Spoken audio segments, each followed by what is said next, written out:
안녕하세요. 세상 돌아보기입니다. 오늘은 국방논평 시간이고요. 일본에서 개발하고 있는 극초음속 미사일과 관련된 이야기를 좀 해보려고 합니다. 이 동영상에 대한 생각은 이 사진 한 장으로 시작됐습니다. 작년이죠. 오늘 동영상에서 날짜가 조금 중요해요. 그래서 유심히 봐주시기 바랍니다. 2020년 7월 7일, 작년 7월 달에 일본 방위상 차관 야마모토 토모히로라는 사람이 항공장비연구소라는 우리말로 하면 국책연구소를 방문해서 갔다 온 다음에 자기가 트윗에 이제 올린 사진입니다. 직접. 뒤에 보이면 이제 동그라미 안에 한 미사일의 모습이 보이죠. 지르콘을 닮았습니다.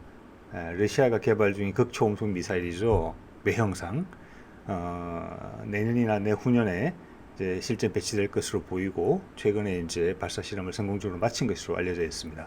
사정 거리는 약 1000km, 순항 속도가 자그마치 마하 9 정도 나온다는 어마무시한 이제 그런 미사일이죠. 순항 미사일입니다. 네. 그래서 작년 7월 무렵 해서 이제 유튜브 상에는 국내에서는 오히려 좀 조용했어요. 관련 기사를 찾아보기 어려운데 해외에서는 일본이 이런 것을 하고 있다, 의도적으로 노출했다, 또는 우연히 노출됐다, 일본의 마음이 라는 식으로 동영상들이 좀 올라왔었습니다. 덕분에 지로콘 미사일 같은 극초음속 순항 미사일의 내부 구조가 어떻게 생겼는지도 좀 알 수 있는 그런 계기가 됐어요. 이 극초음속 미사일, 순항 미사일 같은 경우는 러시아가 이제 연구를 오랫동안 해왔기 때문에 그 연구 결과가 전 세계적으로 전파돼서 지금 전 세계에 사는 연구의 뿌리는 다 러시아로 귀착이 됩니다. 그래서 모양이 다 비슷하게 생겼어요, 이렇게. 그리고 이제 오늘 보여드리는 자료들은 일본 자료도 마찬가지고 일본 정부의 공식적인 자료들은 아닙니다. 그렇기 때문에 오류가 있을 수 있고 이제 개인적인 판단이 들어간 것이기 때문에 그걸 일단 염두에 두세요. 자, 극초음속 미사일에 대해서 잠깐 말씀을 드리면 익숙지 않으신 분들을 위해서 극초음속 미사일이라는 것은 음속의 5배 이상을 나르는 것을 극초음속 미사일이라고 합니다. 보통 초음속 미사일이라고 그러면 마하 3에서 마하 5 정도까지고 극초음속 미사일은 마하 5 이상입니다. 현재 이제 전 세계적으로 연구되고 있는 극초음속 미사일은 두 가지가 있습니다. 하나는 활공체라고 하는 것입니다. 사진 속에 보이시죠? 이거는 기존에 그 우주 발사체 로켓 같은 것을 실어서 대기권 밖으로 쏜 다음에 위에 글라이더처럼 생긴 활공체가 분리되면서 이렇게 대기권과 이렇게 부딪힐 때마다 옛날 그 수제비 띄우기라고 그러나요? 접시 띄우기라고 그러나요? 그런 식으로 이렇게 그 반발력을 이용해서 이렇게 비행을 하는 것입니다. 그래서 원하는 지역에 이제 떨어지는 거죠. 대기권 내로. 이게 활공 비행체고 러시아가 이제 아방가르드라고 이 미사일을 실전에 배치했다고 했죠. 사르마트라는 기존의 대륙간 탄도 미사일의 탄도 부분에 장착한 것으로 그렇게 알려져 있습니다. 또한 중국도 DF 둥펑 17이라고 공개했죠. 1, 2년 전에. 그래서 사정거리가 뭐 한 2000km 이상 되는 것이고 미국 해군이 이제 중국 해안에 접근하는데 상당히 부담스럽게 작용하고 있는 미사일이 되겠죠. 이게 이제 아방가르드로 대표되는 활공체 미사일입니다. 현재는 러시아와 중국만이 이거를 배치를 했고 미국도 이제 급작스럽게 따라가려고 하고 있지만 약간 시간이 걸리고 있는 그런 상황이에요. 이게 한 가지 종류의 극초음속 미사일이고 나머지 한 가지는 극초음속 순항 미사일이 있습니다. 말씀드린 러시아의 지르콘 같은 것입니다. 이거죠. 지르콘인데 이거는 대기권 밖을 가지 않습니다. 왜냐하면 산소를 공기를 흡입해서 가는 미사일이거든요. 그래서 이거는 속도는 사실은 활공체 미사일보다 빠릅니다. 목표물에 닿았을 때. 활공체 미사일 같은 경우는 대기권 밖을 가기 때문에 최고 속도는 마하 22까지 이를 수 있지만 정작 지상이나 해상에 있는 목표물을 타격할 때는 마하 5 정도 떨어지게 됩니다. 추가의 동력이 없기 때문에 그렇죠. 그렇지만 지로콘 같은 순항 미사일은 최종 돌입할 때도 마하 9 정도로 돌입할 수 있습니다. 대신 사정거리가 짧은 게 이제 사정거리가 짧죠. 계속 동력을 써야 되니까. 그래서 지로콘 1000km 정도 모두 엄청난 사정거리죠. 반면에 활공 비행체, 아까 말씀드린 아방가르드나 중국의 DF-17 같은 경우는 사정거리가 거의 어떤 로켓 발사체를 이용하냐에 따라 다르지만 러시아나 중국이 가지고 있는 기존의 ICBM을 이용한다 그러면 전 세계에 사정거리는 제한이 없다고 보셔도 될 것 같아요. 근데 그 기동하는 방식이 기존 ICBM의 탄도탄 방식이 아니고 자유자재로 움직이기 때문에 거의 요격이 불가능하다. 그 정도로 이제 알고 계시면 될 것 같습니다. 그래서 지르콘 같은 경우도 보면은 이게 기존 순항 미사일이라고 생각하시면 돼요. 러시아도 기존에 있는 그 함정에서 군함에 수직 발사관에 그대로 적용을 하거든요. 오닉스, 즉 우리가 그 브라모스라고 알고 있는 그 초음속 미사일, 그 오닉스가 들어가는 수직 발사관에 들어갑니다. 폭이 한 80cm 정도밖에 안 돼요. 길이는 한 10m. 예. 자, 그리고 이거는 스크램젯이라는 엔진을 사용하죠. 예. 그래서 지상 발사용도 만들 것이고 해상 발사용도 만들 것이고 잠수함 발사용까지 만들 것입니다. 큰 위협이죠. 미국 입장에서는. 자, 여기서 잠깐 이제 엔진의 형태를 알아보자면은 제일 위에 가 보시는 게 우리가 알고 있는 터보제트 엔진, 뭐 터보팬의 터보제트 엔진이라는 것이고 앞에가 터보가 달려 있죠. 이렇게 공기를 압축하는 이렇게 바람비비가 달려 있습니다. 그러니까 압축된 공기에다가 연료를 분사해서 터뜨리는 겁니다. 그 추진적으로 나가는 것인데, 저거는 마하 2.5 정도까지는 유효하지만 마하 2.5 속도가 넘어가면은 앞에 공기를 압축시키는 기작 자체가 많은 문제를 일으켜서 더 이상의 속도를 내기 어렵게 만들어집니다. 그래서 그거를 극복한 것이 램젯입니다. 마하 3에서 마하 5까지 작동하죠. 앞에 바람개비가 다 없어졌습니다. 예. 마하를 넘는 속도로 공기가 와서 부딪히기 때문에 그 공기 자체가 부딪히면서 스스로 압축이 되는 그런 메커니즘입니다. 예. 압축된 공기가 들어오면 거기다가 이제 연료를 뿜어서 불을 붙여주는 것이죠. 예. 자, 스크램젯 같은 경우는 한 걸음 더 나아가서 들어오는 공기의 속도를 더 빠르게 유지하는 것입니다. 마하 5 이상, 최대는 이론적으로 마하 20까지 낼 수 있는 것이 스크램젯입니다. 그러니까 지르콘이 스크램젯을 이용한 그런 최초로 이제 성공한, 적용한 그런 이제 순항 미사일이 되겠습니다. 밑에 보시면 이제 각각이 낼 수 있는 최대 속도를 말해주고 있는데요. 기존에 이제 터보젯 엔진은 마하 2.5 정도까지, 그리고 램젯 엔진, 우리도 초음속 대함 미사일 개발하고 있죠. 브라모스. 뭐 배치됐느냐 안 됐느냐 말이 나오고 있는 그거는 마하 6 정도까지. 그 이후는 스크램젯은 마하 6 이상이죠. 자, 그러면 오늘 주제가 일본이니까 일본도 상당한 기술력을 가지고 있습니다. 우리보다 훨씬 먼저 초음속 미사일 개발을 시작했고요. ASM-3A라는 사정거리 400km, 마하 3 이상, 일본의 F2 전투기에서 발사하는 공대지형입니다. 예. 그래서 이거를 개발 1단계가 완료됐는데 사정거리를 늘리기 위해서 실전 배치 안 하고 바로 사정거리를 늘렸죠. 2025년 배치 예정이고,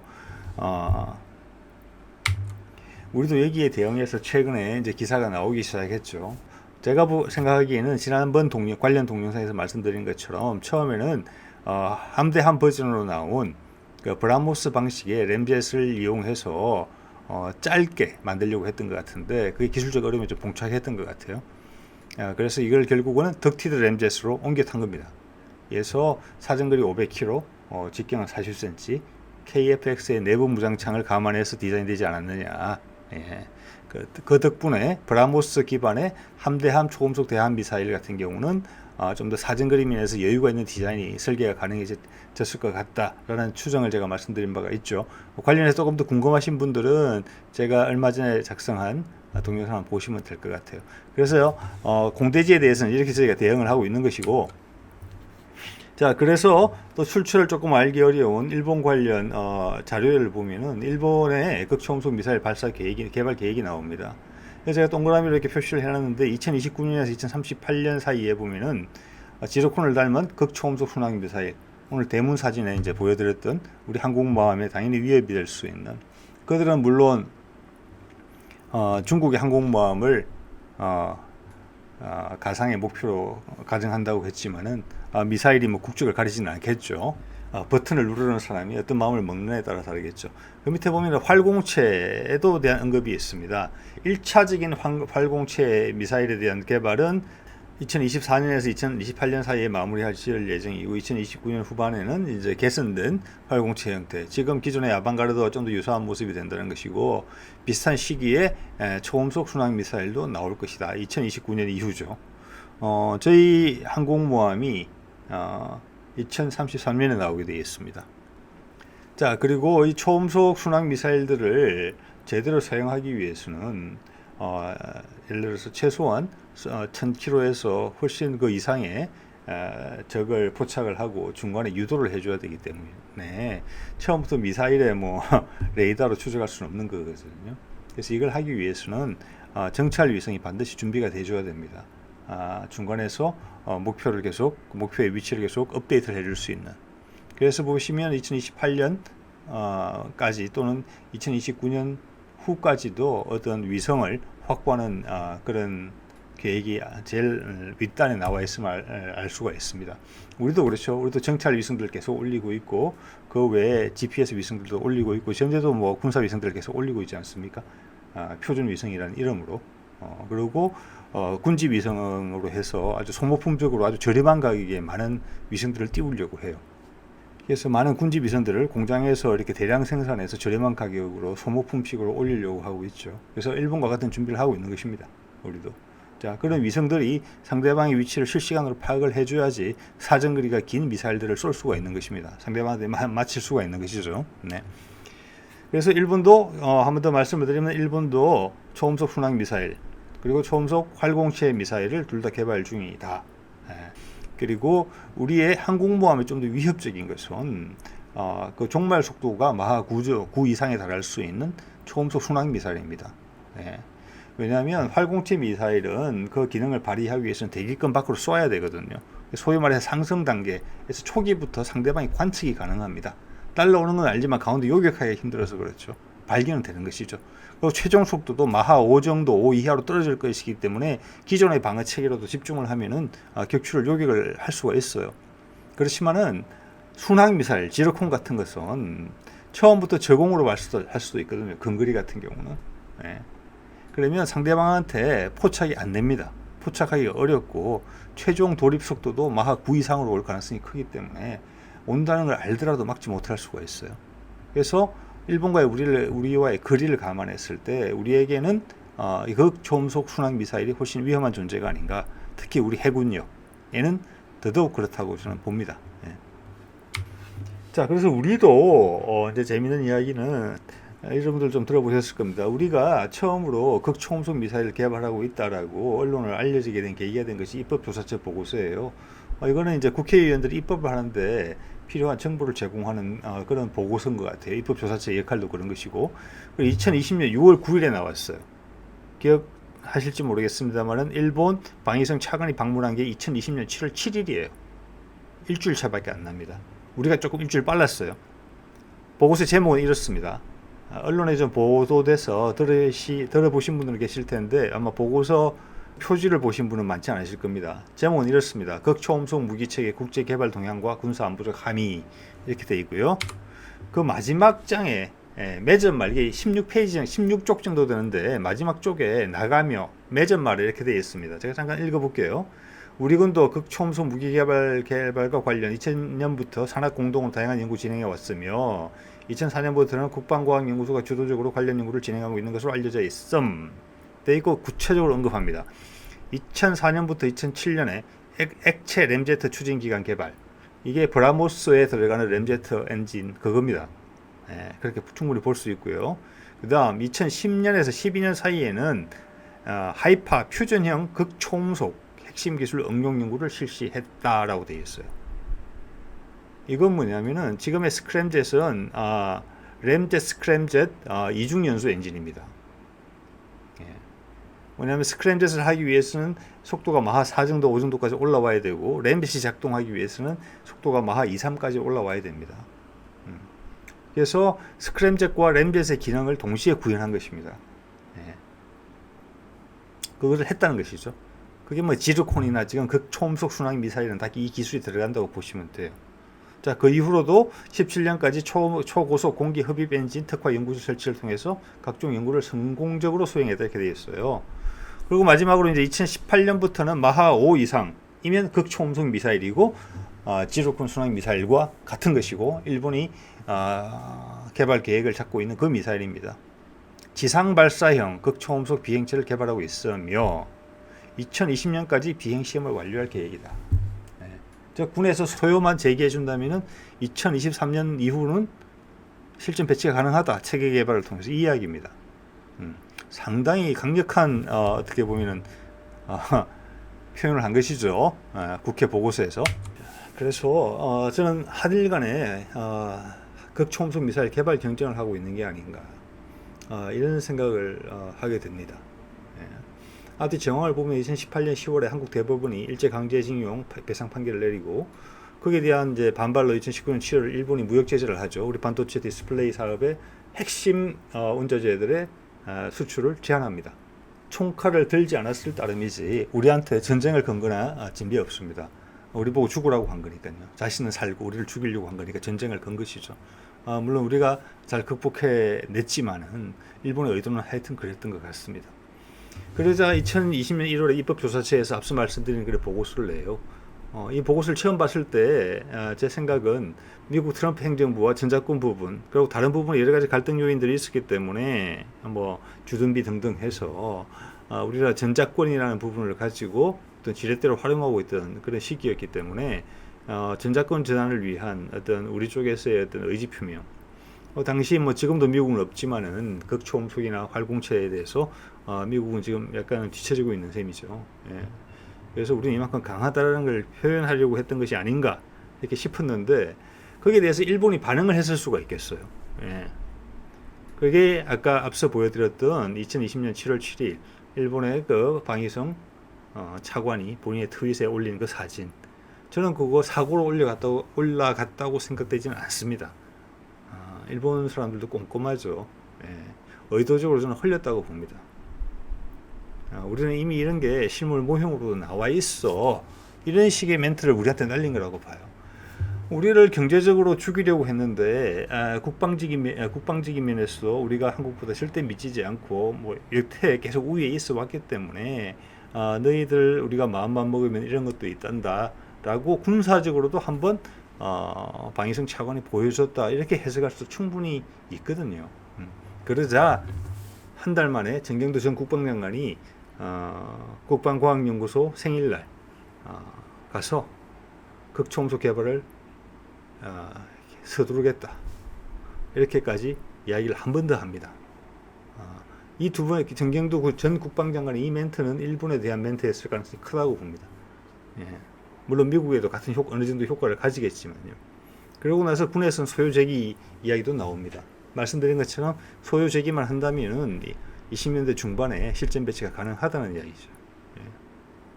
자, 이런 정황을 봤을 때 우리가 현재 함대함으로 개발하고 있는 브라모스를 원본으로 삼았다는 그 초음속 함대함 미사일. 그거는 함대함을 개발하는 데는 아무 기술적 문제가 없음을 이게 보여주고 있는 것입니다.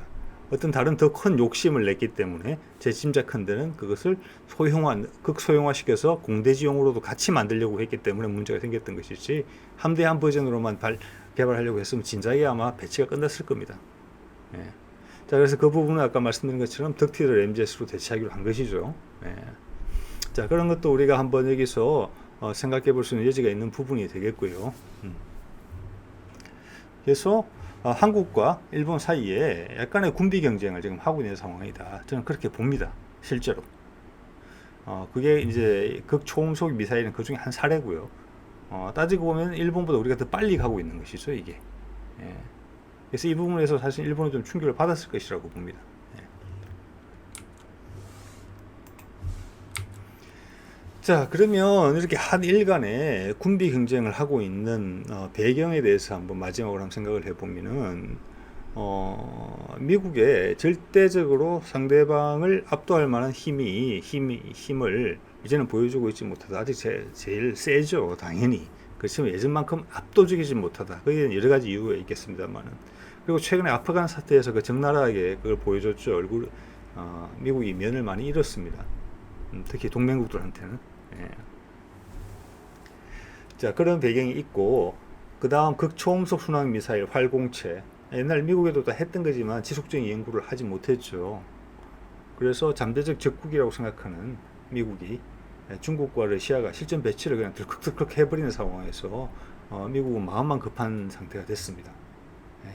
열심히 개발하고 있지만 아직 실전 배치까지는 시간이 좀 걸릴 것 같아요. 그래서 이게 다들 핵무기를 장착할 수 있기 때문에 이전에 냉전 시대에 서로의 핵탄두 대륙간 탄도 미사일로 아슬아슬한 힘의 균형을 이루었던 그 균형이 이 새로운 무기 체제로 무너지게 생겼어요. 엄청난 사건이죠. 어떻게 보면은 그런 이제 상황이 발생을 했고, 끝으로는 이제 미국 같은 경우는 대중국 동맹 강화를 위해서 일단 러시아와는 약간 우호적으로 가고, 우리하고 일본한테 대중국의 동맹의 전선에 서자, 유럽까지 포함해서 군사적인 것뿐만이 아니라 경제적인 것까지 지금 포함되어 있습니다. 다음에 이제 동영상으로도 한번 만들어 보고 싶은데요. 그래서 중국 포위 작전에 지금 들어갔죠. 그러기 위해서는 러시아와는 좀 우호적인 분위기를 타고 있습니다. 왜냐하면 동시에 두 명을 상대하기 좀 어렵거든요. 네.